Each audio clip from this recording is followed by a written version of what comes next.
While we were attending that press conference down at the Nebraska State Capitol, ran into and had the opportunity to catch up with Nebraska State Senator Teresa Ibach.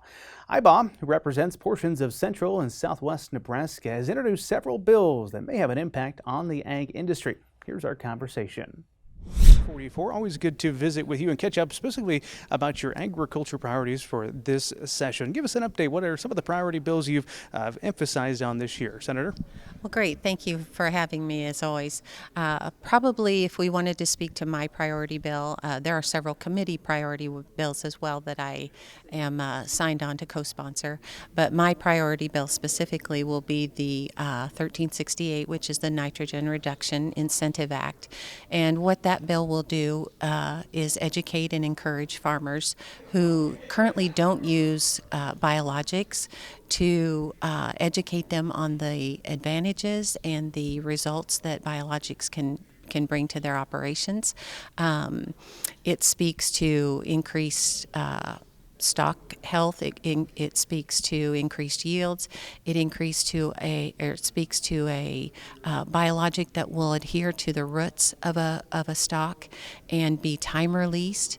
In turn, that increases soil health, which is always a goal of ours, and it reduces the amount of nitrates, synthetic nitrates that we currently use or have used in the past on our operations. And so, in my opinion, it's a win-win-win. And incenting farmers to actually think outside the box, think differently than they've operated in the last 50 years, and think about the future of agriculture and how biologics can contribute to the success of their operations. There was a committee hearing on that bill. Had a bit of a warm reception by all accounts, correct? Yes, absolutely. We had nobody in opposition of it, and we had some really supportive proponents, anywhere from the League of Women Voters, who are concerned about nitrates in the water, of course, in urban areas, to Farm Bureau, who is always supportive of all ag ventures, and the NRDs came in and supported it, spoke to the importance of quality water and how this program might be able to enhance what they already do. And it's just really it's a well-rounded natural resources agriculture approach to being responsible. And as I always say, our farmers and ranchers are the most responsible folks that do what we do in our industry. And this sustainable piece is just an extension of what I hope they embrace. We'll follow and see what happens there. You also brought a bill forward this year that would increase the checkoff assessment rate for the Nebraska Corn Board. Can't remember the exact statistic, but Nebraska, might surprise some people, is toward the bottom when you compare corn checkoff rates across the nation. Talk about your bill and where that sits today.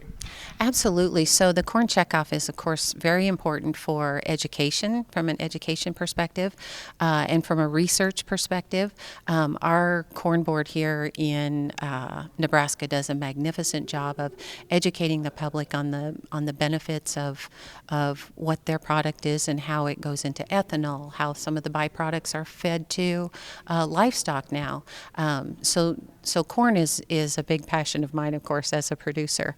And the checkoff dollar speaks to enhancing the half cent that we currently have to 1 cent, because all but one state in the Corn Belt are already at that 1 cent threshold, and they're able to do a lot of good things with that money.